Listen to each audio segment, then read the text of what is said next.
Ilhan Omar walked into the Oval Office convinced she was about to do what she'd done 100 times before: turn a confrontation into content, turn a summons into a spotlight, turn a president into a foil. She didn't take the seat that was offered at first, because standing was the point, because posture is half the headline, because it's harder to look summoned when you're the one refusing to sit.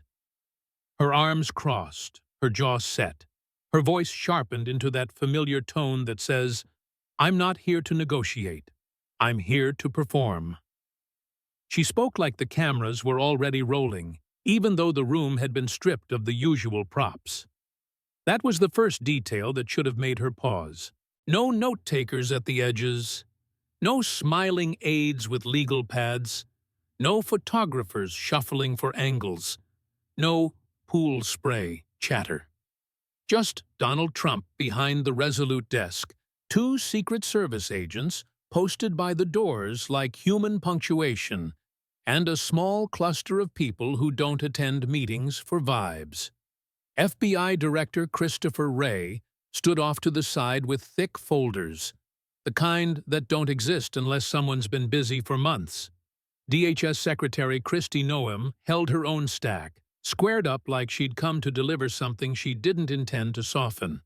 It was January 28, 2025, barely more than a week into Trump's second term in this story's universe, and the light from those tall windows made everything look too clean, too clinical, too real. Omar started with the kind of opening that's designed to seize the room before the room can seize you. She tossed "Mr. President" like it had quotation marks around it. She framed the meeting as a power play, labeled the entire invitation as intimidation, and positioned herself as the only adult in the building who couldn't be bought, bullied, or managed. She talked about real Americans versus cronies, about the supposed fragility of a party that kisses the ring, about the hypocrisy of being lectured by a man who'd spent years in courtrooms and cable news brawls. She went straight at the hot-button stuff, too, daring the meeting to be about Israel, Palestine, protests, slogans, donor anger, and the whole swampy ecosystem where outrage is currency. Then Trump cut in, not with a raised voice, not with a rant, but with that calm that's almost worse, because it doesn't give you anything to push against. He didn't match her heat, didn't play her game, didn't even pretend to be offended. He just watched her like she was a segment he'd already seen in rehearsal. And when she tried to keep going, because that's what performers do when the crowd isn't clapping yet, he said two words that landed like a gavel: "Sit down." Not shouted, not pleaded, just issued. She hesitated, and that hesitation is the crack where the whole scene starts leaking. Because the moment you realize your opponent isn't reacting the way the script demands, you start wondering whose script you're actually in. Trump repeated it, still calm, still flat. But suddenly, there was steel underneath the velvet. He told her she'd want to be seated for what came next, and the line didn't sound like a threat so much as a forecast. Slowly, reluctantly, she sat, and the room's temperature seemed to drop 10 degrees. That's when the meeting stopped being a political spat and started feeling, at least in the telling, like a controlled demolition. Trump leaned forward and spoke quietly, which is always a bad sign in a room that powerful. He told her, in plain terms, that she had misread the invitation. He said this wasn't about her statements on Gaza, not about her interviews, not about her social media, not about whatever clip was trending that week. He framed it as national security and claimed that federal agencies had spent months looking into her. And here's where the story shifts into the zone where everything has to be handled like a lit match near gasoline, not as confirmed fact, not as a verdict, but as what is presented in the scene as allegations, suspicions, and purported evidence. According to the narrative, Trump slid a thick folder across the desk, like it weighed more than paper should.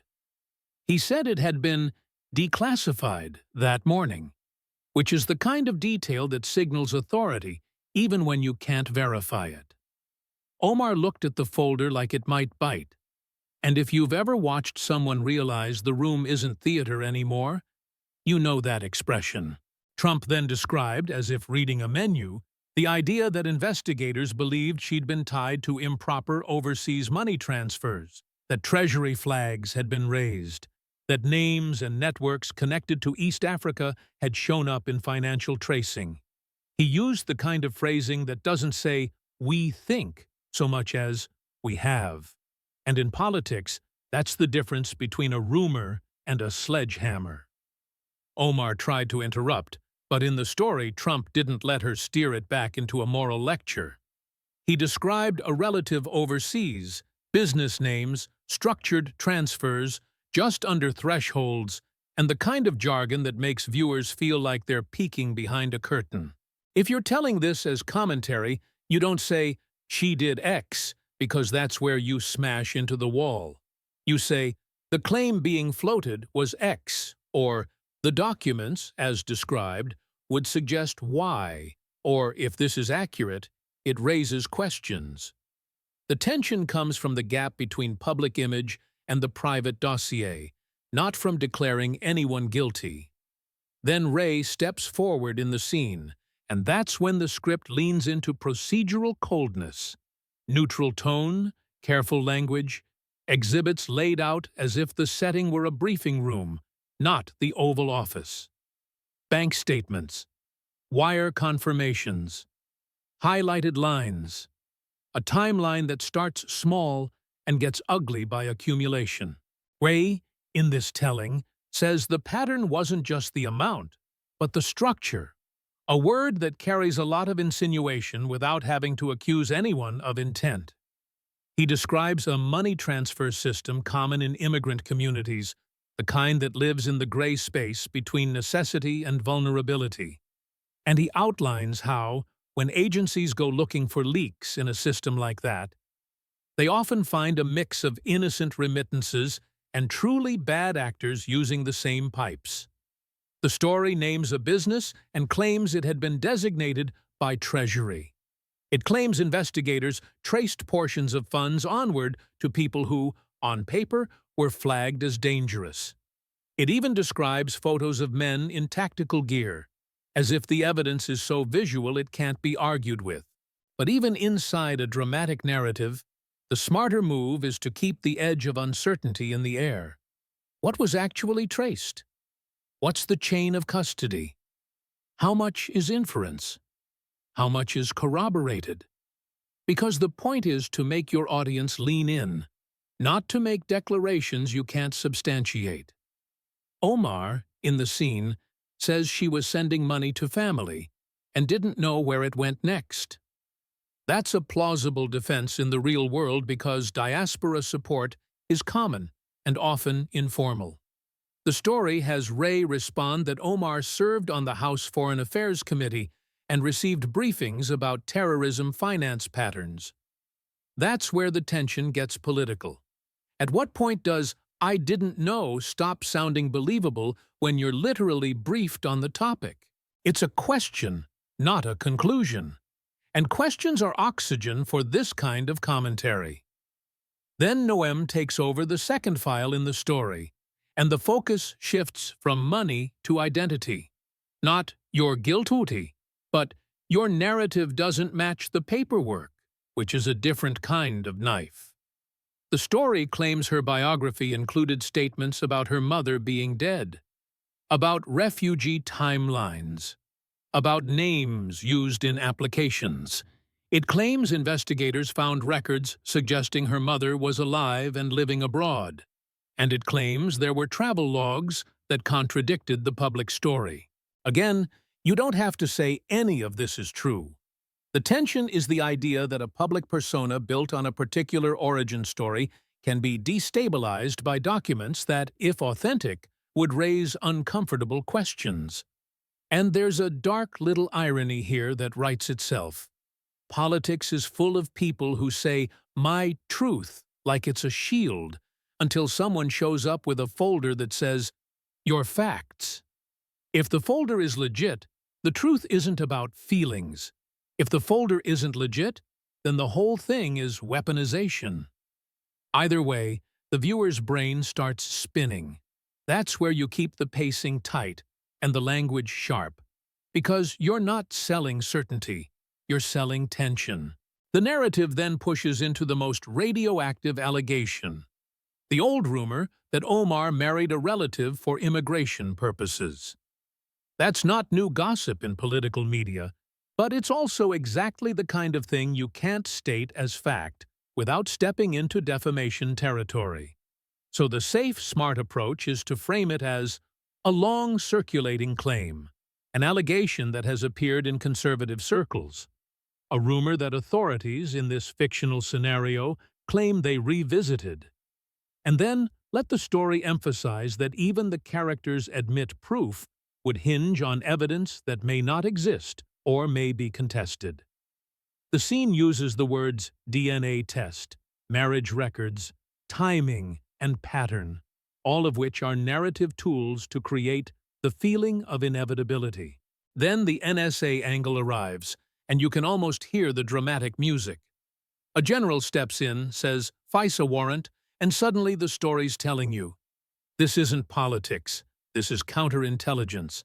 In real life, a claim like that would be extraordinary and would require extraordinary evidence. In fiction, it's the part where the room goes silent and everyone starts speaking like they're inside a secure facility. The narrative includes audio clips, subtitles, and the loaded pronoun game, we versus they, because nothing freaks out an audience like the suggestion that a lawmaker talks like an emissary. But here's the key, if you want it to feel authentic and still not cross the line. You lean into the interpretation problem. Because even if someone says we in a call about a country of origin, is that identity, nostalgia, rhetorical shorthand, or disloyalty? Is it proof or is it spin? You can say, in this version of events, the intercepts are portrayed as damning, without telling the audience they're real. You can ask, how much of politics is a clash of loyalties and how much is just a clash of language? That's how you keep the heat, without throwing Molotovs. Then Todd Blanche enters as the lawyer voice, the guy who translates fear into timelines. He explains denaturalization. Citizenship can be revoked if it was obtained through fraud or material misrepresentation, and he frames it as civil, not criminal, because civil standards are lower. That's a real concept in U.S. law. And it's why denaturalization stories are so terrifying. You don't need a jury beyond a reasonable doubt, just a judge persuaded by the record. The narrative claims they'd file, she'd fight, she'd lose, she'd be detained, she'd be deported. And it builds the psychological cage. Even if you believe you're innocent, can you survive the process? At this point, Trump takes the mic again in the scene and offers what the story frames as the deal. Resign quietly, leave quietly, tell whatever story you want publicly, or refuse and face public exposure and a long legal war. The narrative paints it as classic Trump, transactional, theatrical, and cruelly simple. And then it adds the twist that makes viewers bite their nails. Omar initially refuses. She doesn't fold. She decides to fight, because surrender would validate the humiliation. And humiliation is the one currency politicians fear more than prison. The story then turns into a countdown thriller. Lawyers brought in, late-night meetings, draft letters, phone calls with Ray, a final deadline, and then the Rose Garden press conference, which is described like a TV event. Networks cutting live, anchors guessing, split screens, a lineup behind Trump that signals seriousness. In the telling, Trump announces allegations in blunt language. Agencies present declassified exhibits, and the political class responds the way it always does, when someone becomes toxic. Cautious statements first, distance second, knives out third. Democratic leaders in the story do that careful dance where they don't defend the person, they defend the process. They say, if true, serious allegations must be investigated, which is Washington speak for, we're backing away slowly. The squad goes quiet because silence is sometimes the only shield left. Moderates panic because they can't be photographed anywhere near a scandal framed as national security. And, in the narrative, the House votes to expel, a rare and dramatic move that makes the whole thing feel historic. From there, the story marches into the long grind. Court filings, motions to dismiss, judges refusing to entertain political motivation as a magic eraser, and months of headlines that sandpaper away whatever remains of a public brand. Even if a person is ultimately vindicated, the process can still shred them. That's one of the ugliest truths in American life. Accusation is often a punishment, all by itself. And the narrative leverages that truth like a crowbar. Then comes the final ruling in the story. Citizenship revoked, arrest, detention, deportation. Cameras, handcuffs, a plane, the symbolic downfall. And you can tell the story wants that imagery because it's the kind of ending that feels like moral justice to one audience and like authoritarian horror to another. It's a Rorschach test. And the best political commentary is always a Rorschach test because it forces viewers to reveal what they already believe. The narrative then goes further, painting an exile, a return to Mogadishu, a country that doesn't welcome her, an attempt to rebuild, a mother abroad who won't meet her, children staying in America, a former spouse distancing. It's bleak on purpose. It frames the whole arc as a cautionary tale. You can rise in America, you can become famous, you can sit on committees, but if your foundation is rotten, the paperwork eventually catches up. And then it seals it with a Trump rally line. Because of course it does. Easy way or hard way, a phrase that, in this story, becomes the brand. Now, if you're rewriting this for a voiceover audience and you want to keep it sharp without making direct criminal claims, you do two things consistently. First, you anchor the entire piece as one version of events, a dramatized investigative-style scenario, not a verified record. Second, you turn the most explosive assertions into pointed questions and contradictions. Instead of "she funded terrorists," you say, "The file, as described, alleged money landed in the wrong hands. How would anyone prove that chain beyond dispute?" Instead of "she committed fraud," you say, "The documents were portrayed as inconsistent. What do we do when a public biography and a paper trail collide?" You let the tension live in the uncertainty, not in a verdict. And you keep your humor small and surgical. You don't mock identity, you mock Washington. You don't punch down, you punch at the absurdity of how power works. You drop a line like, "Nothing says transparent democracy," quite like an urgent national security meeting, with no staff, no notes, and enough folders to build a paper-mache Capitol. That kind of sarcasm lands without turning into harassment. So here is the rewrite approach you asked for. Native American political commentary voice, same meaning, beat for beat, but with completely different phrasing and a constant allegation, question, if true, posture. Because you also asked for 5,600 words and a line break every 5 sentences, I need to be blunt about one constraint. A single ChatGPT response has a practical length limit, and your source material is already extremely long. I can't reliably fit a clean, polished 5,600 word rewrite of all of that in one message without it getting truncated or losing quality. What I can do right now is deliver a long, highly usable rewrite of the opening to climax arc. The Oval Office, the presentation of allegations, the 72-hour deal, the Rose Garden blow-up, in the exact style rules you gave, and keep it structurally ready for voiceover. If you paste Part 2 afterward, I'll match continuity and finish the remainder in the same format. Here's Part 1, opening straight into the action, no headings, no bullets, line break every 5 sentences. Ilhan Omar didn't walk into the Oval Office like someone answering a request.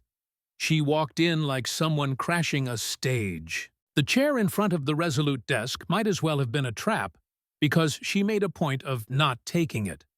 Arms crossed, chin slightly lifted, she spoke with the kind of confidence that assumes the room will bend to her narrative the moment she starts talking. She addressed Donald Trump as Mr. President, in the same way people say nice haircut when they don't mean it. And before anyone could even pretend this was a routine meeting, she framed it as a petty flex by a man she openly treated as unworthy of the office. She implied the White House had mistaken her for one of those politicians who enters rooms already calculating how hard to bow. She said she represented real people, not donors and club members, and the usual orbit of hangers-on that seems to follow power like static. She signaled she wasn't there to be lectured about her views on Israel, Gaza, or anything else she'd been saying on television. She made it sound like any pushback was fake outrage, the kind manufactured for a headline and dumped into the news cycle like confetti. Then she did what skilled political fighters do. She filled the air so completely that the other side had no room to set a different agenda. What made the moment feel off, at least in this telling, was how little the room helped her. There were no staffers scribbling notes, no photojournalists staking out angles, no let's just get a few minutes chatter from aides trying to keep things civil. Instead, there were folders, thick ones, held by people who don't show up for optics. FBI Director Christopher Wray stood to the side, expression neutral in the way career officials learn to do when politics is in the room. DHS Secretary Kristi Noem had her own stack, squared and tidy, like she'd come prepared to read from the record. 2 Secret Service agents stayed planted by the doors, not moving, not blinking, making the whole thing feel less like a meeting and more like containment. Omar kept talking anyway, escalating because escalation is the tool that has always worked for her in public fights. She referenced Trump's legal troubles in a way meant to reduce him to a punchline. She mocked his competence, his coherence, his temperament, and the people around him, piling insults like bricks, so no single one had to carry the full weight. She leaned forward over the desk, not quite invading his space, but close enough to force the camera in your mind to zoom in. She implied the media ecosystem would protect her because she'd built relationships and followings and alliances that thrive on conflict.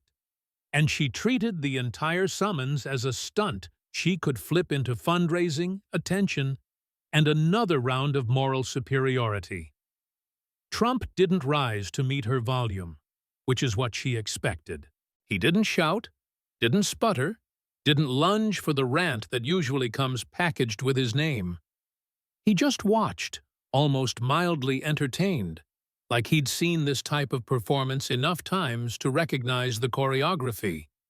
Then, without raising his voice, he cut through her with a flat command. Sit down.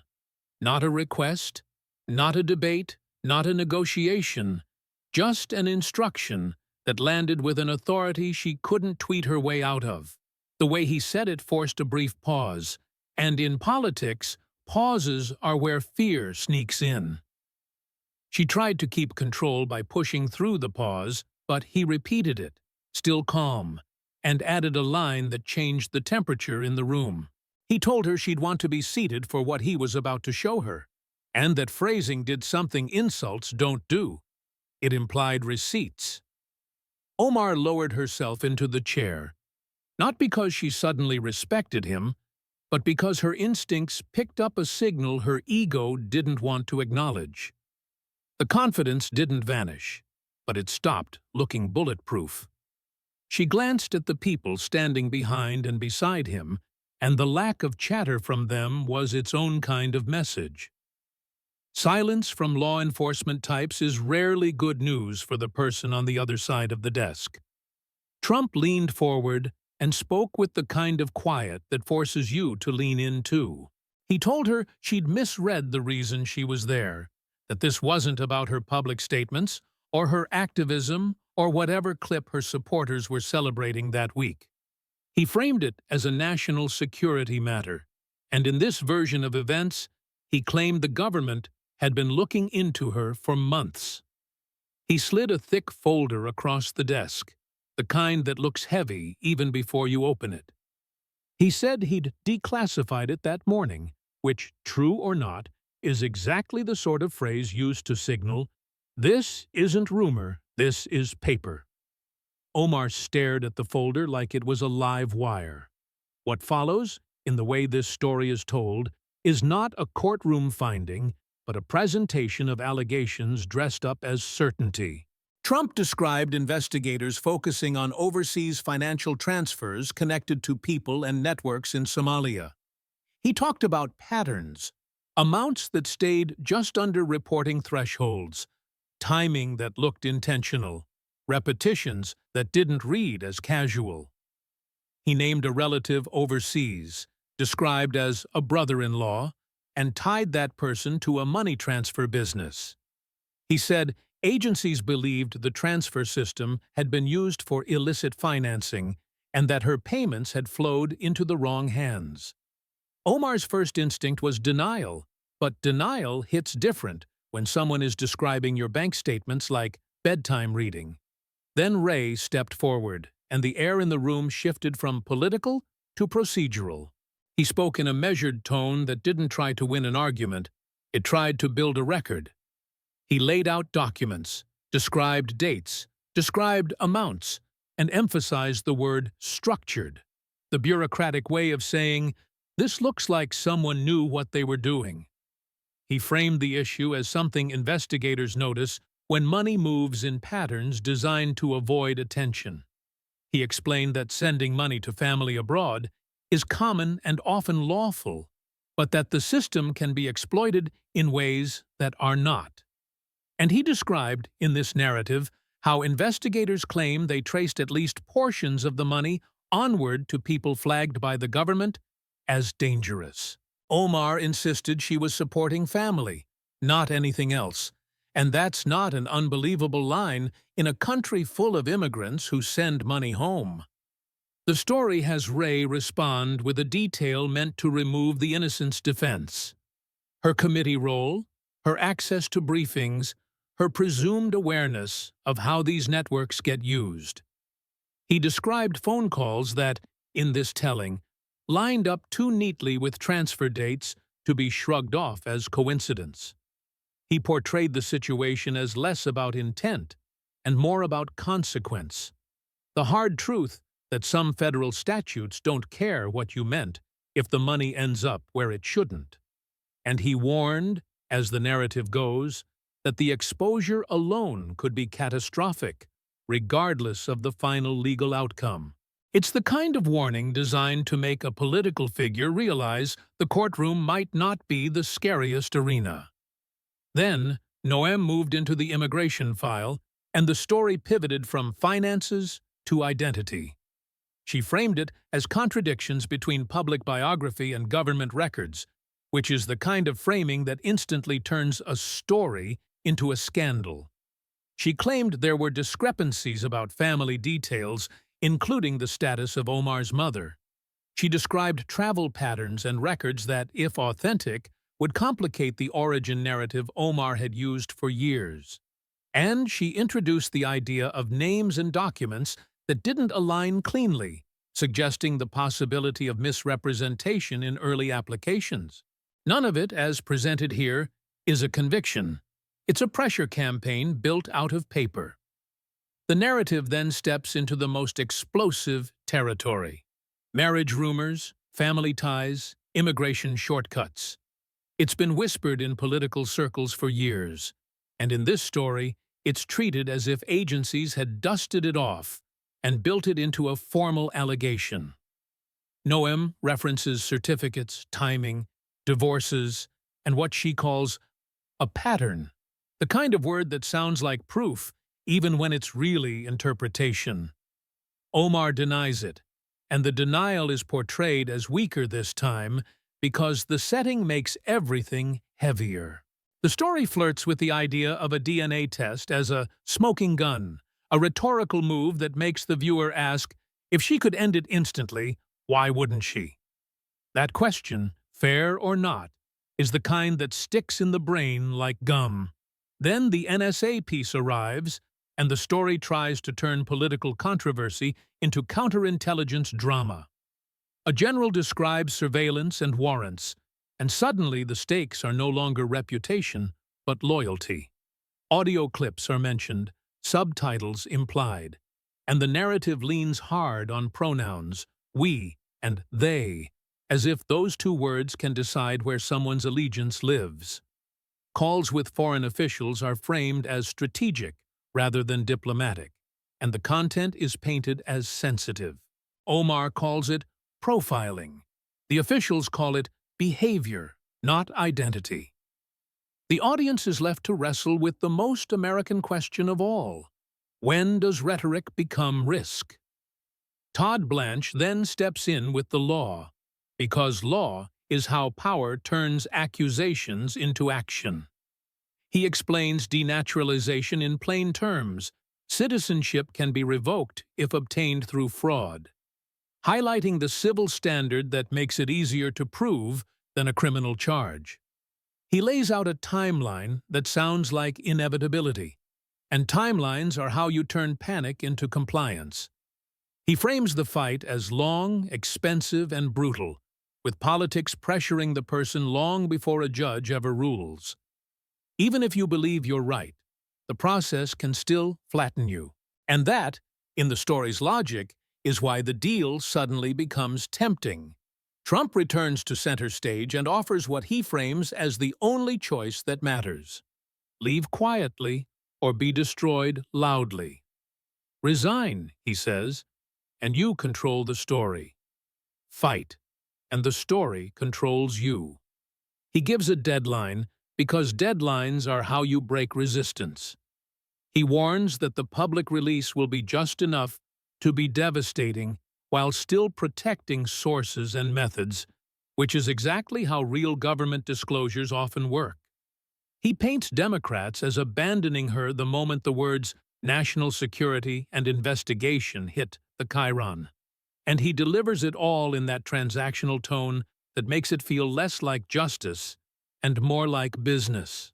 Omar leaves the White House in the story like someone trying not to be seen, which is the opposite of how she arrived. Reporters are waiting, but she doesn't feed them the clip they came for. She gets in a car, rides back in silence, and the narrative gives you the classic psychological loop. Denial, bargaining, rage, calculation. Lawyers tell her the quiet option is safest, but pride tells her the quiet option is surrender. She stares at a resignation letter like it's a confession. She tells herself Trump is bluffing because admitting he isn't would mean admitting she misread the room completely. And politicians can survive scandal, but they have a harder time surviving humiliation. When the deadline arrives, the story's tension snaps into a phone call. Ray asks for a decision. Omar asks for more time. Time is denied. She says she won't resign, and the narrative frames it as a choice made from pride more than strategy. Then the Rose Garden press conference is announced, and Washington does what it always does when blood is in the water. It runs toward the sound. Cameras cut live. Anchors speculate. Reporters elbow for position. And every network tries to be first to name the target. Trump walks out flanked by officials whose presence signals seriousness, whether or not the public knows the details.